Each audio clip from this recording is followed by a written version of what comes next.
আলাইকুম।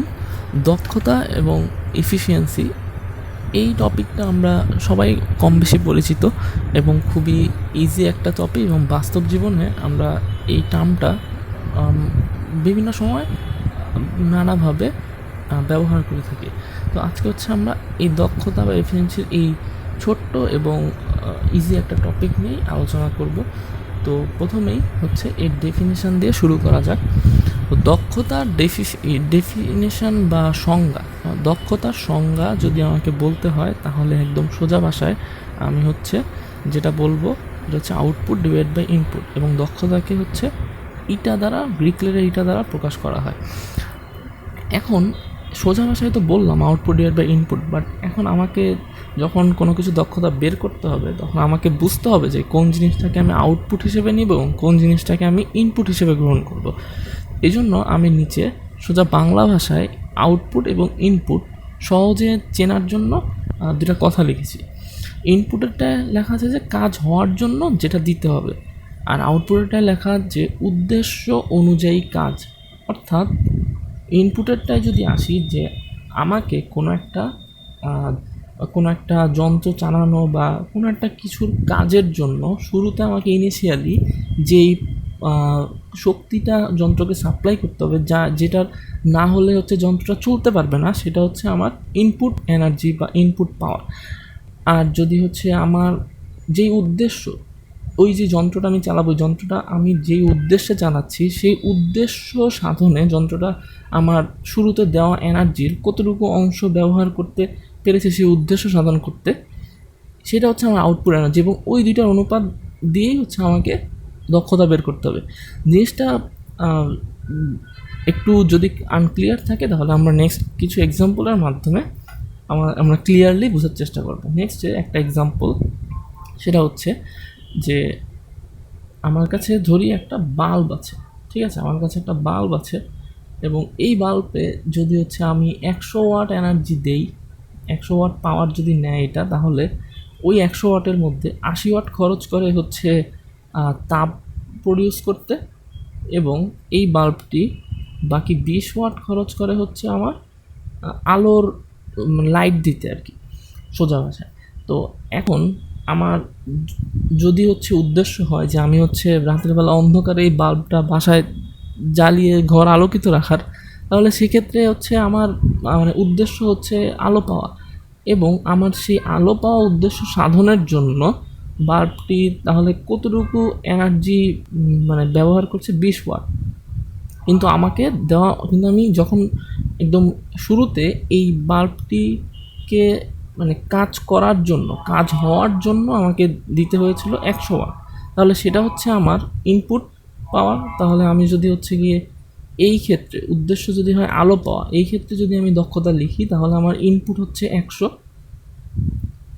আর আমার যে উদ্দেশ্য সাধন অর্থাৎ আলো পাওয়া, এই উদ্দেশ্য যখন হচ্ছে মানে সাধন হবে, সেই উদ্দেশ্য সাধন করার জন্য হচ্ছে 20 ওয়াট এনার্জি হচ্ছে যেহেতু খরচ হচ্ছে, তাহলে এখানে হচ্ছে 20 আউটপুট হিসেবে থাকবে। সো এইখানে কিন্তু এই বাল্বের এফিসিয়েন্সি হচ্ছে 20% যদি হচ্ছে আমার উদ্দেশ্য হয় আলো দেওয়া। এখন যদি হচ্ছে উদ্দেশ্য হয় আমার তাপ পাওয়া, এটা কীভাবে হতে পারে, যেরকম আমরা হচ্ছে বিভিন্ন চানাচুর বা ঝালমুড়ির দোকানে দেখি যে লাইট জ্বালিয়ে হচ্ছে চানাচুর বা ঝালমুড়ি যাতে হচ্ছে মচমচে থাকে, মুড়ি যাতে মচমচে থাকে, এই জন্য হচ্ছে বাল্ব ব্যবহার করা হয়।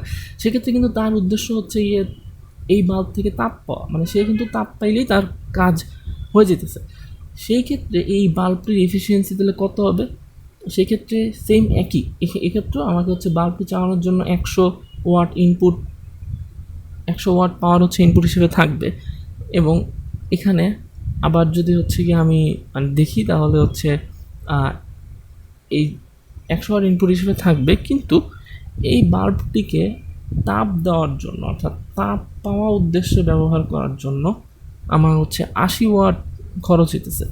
তাহলে 80 ওয়াট যদি খরচ হয়, তাহলে আমার যে উদ্দেশ্য তাপ পাওয়া, সেই তাপ পাওয়ার জন্য যেহেতু 80 ওয়াট খরচ হচ্ছে, তাহলে উদ্দেশ্য অনুযায়ী আমরা এখানে দেখেছিলাম উদ্দেশ্য অনুযায়ী যা কাজ হয় সেটার জন্য হচ্ছে 80 ওয়াট যেহেতু খরচ হয়, তাহলে এখানে আউটপুট হিসেবে থাকবে 80। তো আমরা বলতে পারি যে যদি আমার উদ্দেশ্য হয় তাপ পাওয়া, সেক্ষেত্রে এই বাল্বের এফিসিয়েন্সি হচ্ছে 80%। এবং নেক্সট হচ্ছে আমরা আরও কিছু হচ্ছে আমাদের পরিচিত এক্সাম্পল দেখব। এবং এই যে একটু আগে যে সংজ্ঞাটা আমরা শিখলাম, যে ইনপুট মানে হচ্ছে কাজ হওয়ার জন্য যেটা দিতে হয়, এবং আউটপুট হচ্ছে উদ্দেশ্য অনুযায়ী যেই কাজ হয়, এই দুইটা আইডিয়াটা কীভাবে হচ্ছে কাজ করে প্রতিবারই, এই জিনিসটা আমরা দেখার চেষ্টা করব। এবং এখান থেকে আমরা দেখলাম যে কোনো একটা বাল্বের উদ্দেশ্যর উপর হচ্ছে তার এফিসিয়েন্সি ভিন্ন হতে পারে। যদি হচ্ছে এই বাল্বের উদ্দেশ্য হতো আলো পাওয়া, তাহলে হচ্ছে এফিসিয়েন্সি হতো একরকম, এবং আমি যদি একে তাপ পাওয়ার উদ্দেশ্যে ব্যবহার করি, তাহলে তার এফিসিয়েন্সি হতে পারে আরেক রকম। এখন তাপ ক্ষমতা শক্তির যে প্রবলেমটা সেটা হচ্ছে আমরা আমাদের একটু আগে শেখা সংজ্ঞার সাথে ইমপ্লিমেন্ট করার চেষ্টা করব। যে ধরি এটা হচ্ছে একটা নলকূপ, যে এখান থেকে হচ্ছে আমরা পাম্পের সাহায্যে পানি তুলব। এটা হচ্ছে পাম্প। তো এখন এটা হচ্ছে পাম্পের সাহায্যে পানি তুলবো, এবং আমরা ধরি যে ওয়াটার লেভেল হচ্ছে এতটুকু পর্যন্ত আছে, এবং এর নিচে থেকে হচ্ছে আমরা পানি তুলব। তো এখানে হচ্ছে পাইপের সাহায্যে আমরা পানি তুলব, এবং পানি তুলে হচ্ছে আমরা এখানে গ্রাউন্ড লেভেলে নিয়ে আসবো।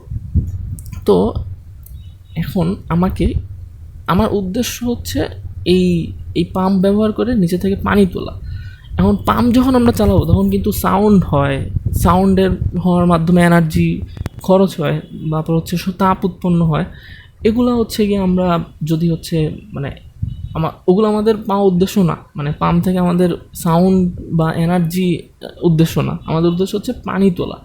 তো পানি তোলা যদি আমাদের উদ্দেশ্য হয়, তাহলে হচ্ছে আমরা ওইভাবে আবার ঠিক আগের মতো চিন্তা করব যে উদ্দেশ্য হচ্ছে পানি তোলা, মানে পানি তোলার জন্য হচ্ছে যে এনার্জিটা ইউজ হবে, সেটা হচ্ছে আমরা আমাদের হচ্ছে আউটপুট এনার্জি হিসেবে থাকবে। এবং শুরুতে এই পাম্পটাকে পানি তোলার জন্য আমাকে হচ্ছে ইনিশিয়ালি কিছু এনার্জি দিতে হবে, বা ওর কিছু ক্ষমতা থাকতে হবে। তো ইনিশিয়ালি ওর যেই ক্ষমতাটা থাকবে, সেটা যদি হচ্ছে আমি পি ইন ধরি, যে এই ইনিশিয়াল ক্ষমতা যদি ওর না থাকে, তাহলে হচ্ছে গিয়ে এই পাম্প চলবে না। এবং পি ইন ক্ষমতা ওর দেওয়ার মাধ্যমে ও হচ্ছে এই ক্ষমতার কিছু অংশ হচ্ছে পানি তোলার জন্য ব্যবহার করবে। এবং সেটাকে যদি আমরা ধরি যে পি আউট, যে এই পি ইনের কিছু হচ্ছে ক্ষমতা সে পানি তোলার ক্ষেত্রে ব্যবহার করেছে, তাহলে এইটা হচ্ছে আমাদের উদ্দেশ্য সাধনে ব্যবহৃত হয়েছে, তাই হচ্ছে এটা আউটপুট। আর এটা না দিলে যেহেতু পাম্প চলতোই না, তাহলে হচ্ছে এটা আমাদের ইনপুট। তো সেম একইভাবে আবার আমরা এটা equal to output divide by input. তো নিচে হচ্ছে ইনপুট আর উপরে হচ্ছে আউটপুট। এইভাবে আমরা মানে সব ধরনের দক্ষতাই বের করতে পারবো। যেমন নেক্সট হচ্ছে আমরা আমাদের খুবই পরিচিত কার্নো ইঞ্জিনে যদি দেখি, কার্নো ইঞ্জিনের মেকানিজম সম্পর্কে আমরা আলোচনা অন্য লেকচারে করব। এখানে আমরা জাস্ট দক্ষতা বোঝার জন্য যতটুকু আইডিয়া প্রয়োজন, অতটুকু নিয়ে শুধুমাত্র আলোচনা করব। কার্নো ইঞ্জিনের একটা মানে উচ্চ তাপ আধারের উৎস থাকে এবং একটা নিম্ন তাপ আধারের উৎস থাকে, এবং এখান থেকে কিউএইচ পরিমাণ শক্তি কার্নো ইঞ্জিনের মাধ্যমে কার্নো ইঞ্জিন একটা সাইকেল কমপ্লিট করে ডাব্লু পরিমাণ কাজ উৎপন্ন করে, এবং কিউসি পরিমাণ তাপ হচ্ছে নিম্ন তাপাধারে ত্যাগ করে। তো এইখানে মানে কার্নো ইঞ্জিনের মাধ্যমে মূলত আমরা হচ্ছে ডাব্লু পরিমাণ কাজ পাই, এবং এটা হচ্ছে আমাদের উদ্দেশ্য, যে ডাব্লু পরিমাণ কাজটা অ্যাচিভ করা। এবং সেটার জন্য আমাদেরকে কিউএইচ পরিমাণ তাপ কিন্তু শুরুতে দেওয়া লাগে। তো সোজা হিসাব যে এটা হচ্ছে দেওয়া লাগতেছে, এবং এটা হচ্ছে আমাদের উদ্দেশ্য অনুযায়ী পাই। তো আবার আমরা যদি ইটা ইকুয়াল টু লিখি, তাহলে এখানে ইনপুট কোনটা হবে? ইনপুট হবে হচ্ছে যেটা আমরা ইনিশিয়ালি দিচ্ছি, অর্থাৎ কিউএইচ হচ্ছে এই ক্ষেত্রে ইনপুট, এবং আউটপুট হিসেবে যেটা হচ্ছে আমরা পাই আর কি, মানে উদ্দেশ্য অনুযায়ী যেটা আমরা পাওয়ার ট্রাই করি, সেটা হচ্ছে ডাব্লিউ। তো ডাব্লিউ ডিভাইড বাই কিউএইচ, এবং এখানে ডাব্লিউকে চাইলে হচ্ছে কিউএইচ মাইনাস কিউসি হিসেবেও লেখা যায়, কিউএইচ মাইনাস কিউসি হিসেবে লেখা। এবং এই জিনিসটা হচ্ছে ডাব্লিউ এখানে রিপ্লেস করলে আমরা হয়তো বা আরও সুন্দর একটা ফর্ম পাবো। তো যাই হোক, মানে মেইন কথা হচ্ছে আমরা দক্ষতা বের করতে পারছি কি না। নেক্সট হচ্ছে রেফ্রিজারেটর। এটারও মেকানিজম হচ্ছে আমরা আলোচনা করবো না, শুধুমাত্র দক্ষতা ব্যাপারটা নিয়ে এক্সপ্লেন করবো। রেফ্রিজারেটর মেইন যে ব্যাপারটা থাকে সেটা হচ্ছে যে আমরা ধরলাম এটা হচ্ছে একটা মানে সোজা ভাষায় এটা হচ্ছে ফ্রিজ। এখানে হচ্ছে আমরা মানে খাবার টাবার বা শাকসবজি যেগুলো হচ্ছে ঠান্ডা করার জন্য হচ্ছে রেখেছি। এখানে উদ্দেশ্য হচ্ছে যে খাদ্য থেকে কিউটু পরিমাণ তাপ বের করে নেওয়া, এবং এই উদ্দেশ্য সাধনের জন্য আমাকে ইনিশিয়ালি ডাব্লিউ পরিমাণ ডাব্লিউ পরিমাণ শক্তি হচ্ছে দিতে হবে, এবং এই ইনিশিয়াল শক্তি না দিলে হচ্ছে এই জিনিসটা কাজ করবে না। তো যেহেতু এটা হচ্ছে আমার সেই আগের একদম শুরুর যে শুরুর যে ডেফিনেশনটা আমরা শিখেছিলাম, সেই ডেফিনেশন অনুযায়ী কাজ হওয়ার জন্য যেটা দিতে হবে, তাহলে কাজ হওয়ার জন্য আমাকে ডাব্লিউ দিতে হবে। তাহলে এই ডাব্লিউ হচ্ছে গিয়ে ইনপুট, এবং উদ্দেশ্য হচ্ছে আমার খাদ্যকে ঠান্ডা করা, এবং ওটার জন্য হচ্ছে আমার কিউটু করে পরিমাণ করে তাপ বের করে নিতে হবে। তাহলে হচ্ছে কিউটু হবে হচ্ছে এখানে আউটপুট, যেহেতু এটা ছিল আমার উদ্দেশ্য। তাহলে সেই একইভাবে আমি হচ্ছে এখানে অবশ্য রেফ্রিজারেটরের ক্ষেত্রে এই দক্ষতার ব্যাপারটাকে হচ্ছে সিওপি দিয়ে লেখে, কোএফিসিয়েন্টস অফ পারফরমেন্স, এবং আমরা এটাকে মূলত দক্ষতার হিসেবেই ট্রিট করতে পারি। তো এটা ইকুয়াল টু আমরা ইনপুট হচ্ছে আমাদের ডাব্লিউ এবং আউটপুট হচ্ছে আমাদের কিউ2, এবং এখানে আমরা ডাব্লিউকে লিখতে পারি হচ্ছে কিউ1 মাইনাস কিউ2 হিসেবে, ডাব্লিউকে হচ্ছে কিউ1 মাইনাস কিউ2 হিসেবে লিখতে পারি, কিউ1 মাইনাস কিউ2। তো এটাই হচ্ছে আমাদের ফ্রিজের ক্ষেত্রে আমরা হচ্ছে দক্ষতা ব্যবহার করতে পারি।